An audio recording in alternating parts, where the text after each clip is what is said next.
ഈ ഒരു ചാനലിലേക്ക് സ്വാഗതം. നമ്മൾ ഡിസ്കസ് ചെയ്യാൻ പോകുന്നത് ലിമിറ്റഡ് ലയബിലിറ്റി പാർട്ണർഷിപ്പിനെ കുറിച്ചാണ്. അതായത് LLP. അതായത് LLP രജിസ്റ്റർ ചെയ്യുന്ന സമയത്ത് എന്തൊക്കെയാണ് അതിന്റെ ബെനിഫിറ്റ്, അതിന്റെ പോരായ്മകൾ എന്തെല്ലാമാണ്, എന്താ പ്രോസസ്സാണ് ഒരു LLP രജിസ്ട്രേഷൻ ചെയ്യുന്ന സമയത്ത്, എന്തെല്ലാം ഡോക്യുമെന്റ്സുകളാണ് നമുക്ക് വേണ്ടത്, എത്ര സമയമാണ് ഒരു LLP രജിസ്ട്രേഷൻ എടുക്കുന്ന സമയത്ത് എടുക്കുക, ഇത്തരം കാര്യങ്ങളാണ് എന്ത് ചെയ്യുന്നത് ഈ ഒരു വീഡിയോയിൽ നമ്മൾ ഡീറ്റെയിൽ ആയിട്ട് ഡിസ്കസ് ചെയ്യാൻ പോകുന്നത്. നമുക്കറിയാം, ഒരു LLP എന്ന് പറയുന്നത് അതിൽ തന്നെ ഉണ്ട് ലിമിറ്റഡ് ലയബിലിറ്റി പാർട്ണർഷിപ്പ്. അതൊരു പാർട്ണർഷിപ്പാണ്. അതിന്റെ ബാധ്യത ലിമിറ്റഡ് ലയബിലിറ്റി ആണ്, ബാധ്യത ലിമിറ്റഡ് ആണ്. അപ്പോൾ ഒരു LLP ആയിട്ട് രജിസ്റ്റർ ചെയ്യുന്ന സമയത്ത് LLP എന്ന് പറയുമ്പോൾ കമ്പനിയുടെ ഒരുപാട് അഡ്വാൻറ്റേജസ് അതിലുണ്ട്. എന്നാൽ പാർട്ണർഷിപ്പിന്റെ പല പോരായ്മകളും അതിൽ നിന്ന് ഒഴിവാക്കിയിട്ട് രജിസ്ട്രേഷൻ ആണ് LLP എന്ന് പറയുന്നത്. അതിൽ ഏറ്റവും വലിയ അഡ്വാൻറ്റേജസ്, ഒരു പാർട്ണർഷിപ്പിൽ നിന്ന് LLP ആയിട്ട് മാറുമ്പോഴുള്ള ഏറ്റവും വലിയ അഡ്വാൻറ്റേജസ് എന്ന് പറയുന്നത് ബാധ്യത ലിമിറ്റഡ് ആണ്. ബാധ്യത ലിമിറ്റഡ് ആണെന്ന് പറയുമ്പോൾ നമുക്കൊരു അത് മീൻ ചെയ്യുന്നത്, ഇൻ കേസ് നമ്മൾ സ്ഥാപനം വലിയൊരു നഷ്ടത്തിലായി കഴിഞ്ഞാൽ അതിലെ പാർട്ട്നേഴ്സിന്റെ ബാധ്യത എന്ന് പറയുന്നത്, ഇപ്പോൾ LLP ആണെങ്കിൽ അവർ എത്ര എമൗണ്ട് ആണ് ഇൻവെസ്റ്റ് ചെയ്തത്, ആ എമൗണ്ട് ആണ് അവരെ ബാധ്യത. ആ ഒരു എമൗണ്ട് ഒരു പക്ഷേ ആ ഒരു നഷ്ടത്തിൽ അവർക്ക് നഷ്ടം വന്നേക്കാം. എന്നാൽ നോർമൽ പാർട്ണർഷിപ്പ് ആണെങ്കിൽ ആ പാർട്ണർഷിപ്പിന് വന്ന മുഴുവൻ നഷ്ടത്തിനും ഇതിലെ പാർട്ട്നേഴ്സ് ഉത്തരവാദികളാണ്. അപ്പോൾ ആ എത്ര എമൗണ്ട് ആണെങ്കിലും അവർ പേഴ്സണൽ പ്രോപ്പർട്ടി വെച്ചിട്ടാണെങ്കിൽ പോലും ആ ഒരു നഷ്ടം നികത്താൻ ഇവർ ബാധ്യസ്ഥരാണ്. ഇവിടെ LLPന്റെ കേസിൽ ബാധ്യത ലിമിറ്റഡ് ആയതുകൊണ്ട് അങ്ങനെ ഒരു കേസ് വരുന്നില്ല. അവരെത്രയാണ് ഇൻവെസ്റ്റ് ചെയ്തത് അത് മാത്രം എന്ത് ചെയ്യുന്നുള്ളൂ, അവിടെ നഷ്ടം വരുന്നുള്ളൂ.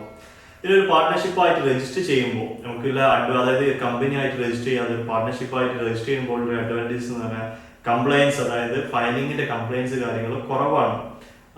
അതുപോലെ തന്നെ മറ്റൊരു അഡ്വാൻറ്റേജസ് എന്ന് പറയുന്നത്, പാർട്ണർഷിപ്പായിട്ട് രജിസ്റ്റർ ചെയ്യുമ്പോൾ നമുക്ക് എങ്ങനെയാണ് സ്ഥാപനം മുന്നോട്ട് പോകുന്നത്, ഇതെല്ലാം പാർട്ണർഷിപ്പ് ഡീഡിന്റെ ബേസ് ആണ്. പാർട്ണർഷിപ്പ് ഡീഡിൽ എന്താണ് നമ്മൾ മെൻഷൻ ചെയ്തിട്ടുള്ളത് ആ ഒരു ബേസിലായിരിക്കും ഇതിന്റെ കാര്യങ്ങൾ തീരുമാനങ്ങൾ എടുക്കുക. അതല്ലെങ്കിൽ പ്രോഫിറ്റ് ഷെയറിംഗ് ആണെങ്കിൽ ആ ഒരു ഡീഡിൽ മെൻഷൻ ചെയ്തതിന്റെ പ്രകാരമാണ്. ഒരു ഉദാഹരണം പറയുകയാണെങ്കിൽ, ഇപ്പോൾ രണ്ട് പാർട്ട്നേഴ്സ് കൂടി ഒരു ബിസിനസ് സ്ഥാപനം സ്റ്റാർട്ട് ചെയ്തു.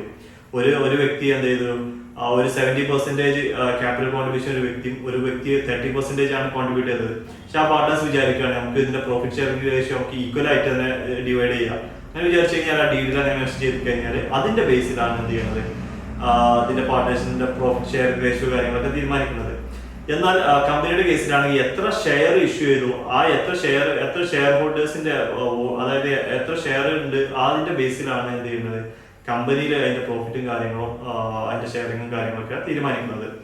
പിന്നെ ഒരു LLP ആയിട്ട് രജിസ്റ്റർ ചെയ്യുന്ന സമയത്ത് മറ്റൊരു അഡ്വാൻറ്റേജസ് എന്ന് പറയുമ്പോൾ നമുക്കൊരു വാല്യൂ, അതായത് നോർമൽ പാർട്ണർഷിപ്പിനെ അപേക്ഷിച്ച് LLPക്ക് ഒരു വർത്തിന്, അതായത് ട്രസ്റ്റ് വർത്തിനെസ് തീർച്ചയായിട്ടും ഉണ്ട്. അപ്പൊ നമുക്കറിയാം, ഹിന്ദുസ്ഥാൻ യൂണിലിവർ എന്ന വലിയൊരു കമ്പനി LLP ആണ്. അപ്പൊ അതുകൊണ്ട് തന്നെ വലിയ കമ്പനികൾ പലതും LLP ആയിട്ട് രജിസ്റ്റർ ചെയ്യുന്നത്. കാരണം അതിന്റെ കംപ്ലയൻസ് കാര്യങ്ങൾ, അതിന്റെ ഫയലിംഗ് കാര്യങ്ങൾ കമ്പനിയെ അപേക്ഷിച്ച് കുറവാണ്. അപ്പോൾ അതുകൊണ്ട് തന്നെ പാർട്ണർഷിപ്പിനെ അപേക്ഷിച്ച് LLP ആയിട്ട് രജിസ്റ്റർ ചെയ്യുമ്പോൾ ഇത്തരം പല അഡ്വാൻറ്റേജസ് ഉണ്ട്. അതായത് രജിസ്ട്രേഷൻ കോസ്റ്റ് കുറച്ച് പാർട്ണർഷിപ്പിനെ അപേക്ഷിച്ച്, പാർട്ണർഷിപ്പ് ആകുമ്പോൾ ജസ്റ്റ് ഒരു പാർട്ണർഷിപ്പ് ഒരു ഡീഡ് 5000 രൂപയുടെ സ്റ്റാമ്പ് പേപ്പറിൽ ഡീഡ് ചെയ്ത് കഴിഞ്ഞാൽ പാർട്ണർഷിപ്പായി. പക്ഷെ ഇവിടെ നമുക്ക് MCAയുടെ സൈറ്റിൽ ഫയലിംഗ് കാര്യങ്ങൾ വരുന്നുണ്ട്. അപ്പോൾ മറ്റേതിലാണ് കുറച്ച് കോസ്റ്റ് കൂടുതലാണെങ്കിൽ പോലും നമുക്ക് ബാധ്യത കാര്യങ്ങൾ നോക്കുമ്പോൾ എന്ന സമയത്ത് നമുക്ക് ഏറ്റവും ബെറ്റർ ഒരു പാർട്ണർഷിപ്പിൽ നിന്ന് പാർട്ണർഷിപ്പ് രജിസ്റ്റർ ചെയ്യുന്നതിന് പകരം ഒരു കമ്പനി LLP ആയിട്ട് രജിസ്റ്റർ ചെയ്യുകയാണ് ഏറ്റവും ഉചിതം. LLP ആയിട്ട് രജിസ്റ്റർ ചെയ്യുമ്പോൾ അതിന്റെ പരിമിതികൾ, പോരായ്മ എന്ന് പറയുന്നത്, ഏറ്റവും വലിയ പോരായ്മ എന്ന് പറയുന്നത് നമുക്ക് പുറത്തുനിന്ന് ഫണ്ട് സ്വീകരിക്കാൻ പറ്റും. നമുക്ക് ഡീഡില് നമുക്ക് എന്ത് ചെയ്യും, മറ്റത് ജസ്റ്റ് പാർട്ട്നേഴ്സ്, അതായത് അതിന്റെ പാർട്ട്നേഴ്സ് ഇൻവെസ്റ്റ് ചെയ്ത എമൗണ്ടിനെ ബേസ് ചെയ്തിട്ടാണ് എന്ത് ചെയ്യുന്നത് നമ്മൾ LLP സ്റ്റാർട്ട് ചെയ്യുന്നത്. എന്നാൽ നമുക്ക് കമ്പനി ആണെങ്കിൽ നമുക്ക് എന്ത് ചെയ്യാൻ പറ്റും, ഷെയർ ഇഷ്യൂ ചെയ്താണ്ട് പുറത്തുനിന്ന് വെഞ്ചർ ക്യാപിറ്റൽ നമുക്ക് അതായത് എന്ത് ചെയ്യാൻ പറ്റും, ഫണ്ട് റൈസ് ചെയ്യാൻ പറ്റും. ഇവിടെ LLPന്റെ കേസിലാവുമ്പോൾ നമുക്കത് ഈ ഒരു ഫണ്ട് റൈസിങ് കമ്പനിയെ പോലെ നമുക്ക് ചെയ്യാൻ പറ്റില്ല. അതുപോലെ തന്നെ നമ്മൾ പുറത്തേക്ക് എക്സ്പോർട്ട് ബിസിനസ് കാര്യങ്ങളാണ് ചെയ്യാൻ ഉദ്ദേശിക്കുന്നതെങ്കിൽ, അതല്ലെങ്കിൽ പുറത്തുനിന്നുള്ള ഫണ്ടിങ് ഒക്കെയാണ് ഉദ്ദേശിക്കുന്നതെങ്കിൽ ഏറ്റവും ബെറ്റർ ഉള്ളത് ഈ ഒരു കമ്പനി ആയിട്ട് രജിസ്റ്റർ ചെയ്യാണ്. മറ്റൊരു കാര്യം പറയുന്നത് ടാക്സ് പെർസെന്റേജ്, അതായത് നമുക്കൊരു കമ്പനി ആയിട്ട് രജിസ്റ്റർ ചെയ്ത് കഴിഞ്ഞാൽ ടാക്സ് എന്ന് പറഞ്ഞാൽ 25% ആണ്. LLPന്റെ അത് 30% ആണ് ടാക്സ് വരുന്നത്.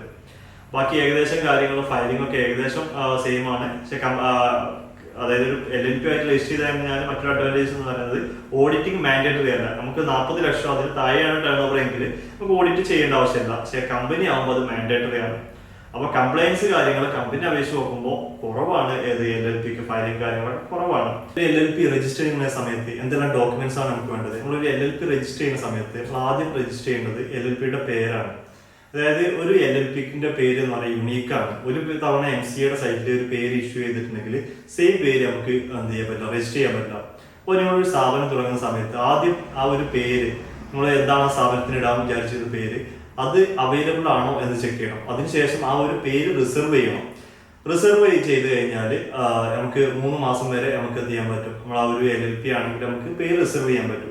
റിസർവേഷൻ നമുക്ക് അപ്ലൈ ചെയ്ത് കഴിഞ്ഞാൽ 3 ദിവസം കൊണ്ട് അതൊന്നല്ലെങ്കിൽ അപ്രൂവ് ആവും, അതല്ലെങ്കിൽ റിജക്റ്റ് ആവും. അതിനുശേഷം വേണം ട്രേഡ് നെയിമോ അതല്ലെങ്കിൽ വെബ്സൈറ്റിന്റെ ഡൊമൈൻ നെയിമിനോ ഒക്കെ അപേക്ഷിക്കാൻ. അപ്പോൾ ആദ്യം നമ്മൾ എന്ത് ചെയ്യണം? പേര് രജിസ്റ്റർ ചെയ്യണം. ഇനി പേര് രജിസ്റ്റർ ചെയ്ത് കഴിഞ്ഞാൽ എന്തെല്ലാം ഡോക്യുമെന്റ്സ് ആണ് പിന്നീട് വേണ്ടത്? ഒരു പാർട്ട്ണർഷിപ്പ് സ്ഥാപനം ഒരു LLP ആയതുകൊണ്ട് അത് പാർട്ട്ണർഷിപ്പിന്റെ പോലെ തന്നെയാണ്. അപ്പോൾ അതിന്റെ പാർട്ട്നേഴ്സിന്റെ എന്ത് വേണം? അവരെ പാൻ കാർഡ് വേണം, ആധാർ കാർഡ് വേണം, photo, email ID, mobile number, അതുപോലെ തന്നെ ബാങ്കിന്റെ സ്റ്റേറ്റ്മെന്റ് കൂടി, അതായത് 2 മാസത്തിൽ കൂടുതൽ പഴയതല്ലാത്ത ലേറ്റസ്റ്റ് ബാങ്കിന്റെ സ്റ്റേറ്റ്മെന്റ്. അപ്പോൾ ആ ഒരു സ്റ്റേറ്റ്മെന്റും വേണം. പിന്നെ സ്ഥാപനത്തിന്റെ ഡീറ്റെയിൽസ് ആയിട്ട് നമുക്ക് കൊടുക്കാവുന്നത് റെന്റൽ അഗ്രിമെന്റ് കൊടുക്കാം, ഒരു യൂട്ടിലിറ്റി ബില്ല്, അത് KCB ബില്ലാവാം, അതല്ല എങ്കിൽ വാട്ടർ ബില്ല്, ഇതിൽ ഏതെങ്കിലും ഒരു യൂട്ടിലിറ്റി ബില്ലും കൊടുക്കാം. ഈ ഒരു ഡീറ്റെയിൽസ് ഉണ്ടെങ്കിൽ നമുക്ക് എന്ത് ചെയ്യാൻ പറ്റും? രജിസ്റ്റർ ചെയ്യാൻ പറ്റും. പിന്നെ അതല്ലാത്ത കാര്യങ്ങളുണ്ട്, നമുക്ക് DD കൊടുക്കാനുണ്ട്. DD നമുക്ക് എന്ത് ചെയ്യണം?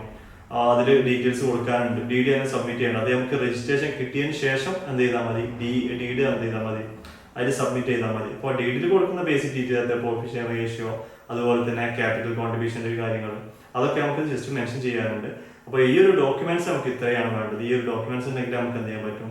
LLP രജിസ്റ്റർ ചെയ്യാം. ഒരു LLP രജിസ്റ്റർ ചെയ്യാൻ ഒരു സമയപരിമിതി ആയിരുന്നത് ഈ ഒരു പേര് രജിസ്റ്റർ ചെയ്യാൻ നമുക്ക് ഏകദേശം 2-3 ദിവസം എടുക്കും.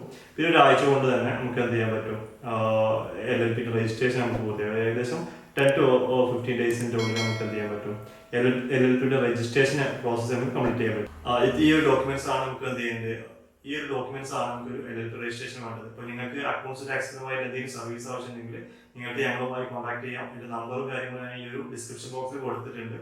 നിങ്ങൾക്ക് ഇതല്ല കമ്പനി LLP രജിസ്ട്രേഷൻ അല്ല, മറ്റു കംപ്ലൈൻസിന്റെ എന്തെങ്കിലും പ്രോബ്ലമോ അല്ലെങ്കിൽ നോട്ടീസ് വന്ന കേസുകളൊക്കെ ഉണ്ടെങ്കിൽ നിങ്ങൾക്ക് ഞങ്ങളെ ഡയറക്റ്റ് ആയിട്ട് കോൺടാക്ട് ചെയ്യാം.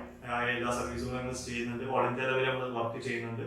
അപ്പോൾ കേരളത്തിൽ എവിടെ എന്നുള്ളത് പ്രശ്നമല്ല, അതല്ലെങ്കിൽ കേരളത്തിന് പുറമേ ആണെങ്കിൽ നമ്മൾ എന്ത് ചെയ്യുന്നുണ്ട്? വർക്ക് എടുക്കുന്നുണ്ട്. നിങ്ങൾക്ക് കോൺടാക്ട് ചെയ്യാവുന്നതാണ്. അപ്പോൾ താങ്ക് യു ഫോർ വാച്ചിങ്. നിങ്ങൾക്ക് കാര്യങ്ങൾ മനസ്സിലായിട്ടുണ്ടാവും എന്ന് വിചാരിക്കുന്നു. ഇനി നിങ്ങൾക്ക് കൂടുതൽ ഡീറ്റെയിൽസ് അറിയണമെന്നുണ്ടെങ്കിൽ